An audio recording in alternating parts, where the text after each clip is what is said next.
Are you still doing this? Then I'll show you an easy way to do it in less time, so be sure to watch till the end. So now I will show you how to create your own tracing sheets using ChatGPT and Canva.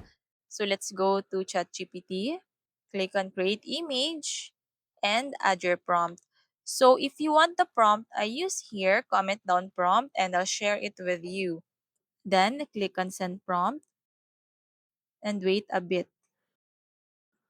And there you go. If you want to download this, click on the download symbol. So now continue it till letter Z.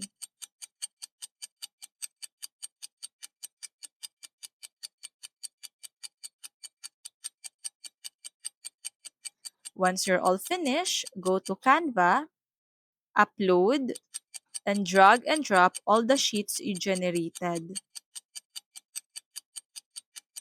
And there you go. If you want this template, comment down tracing sheets and I'll share it with you. So be sure to follow my page for more. See you in my next video. Bye!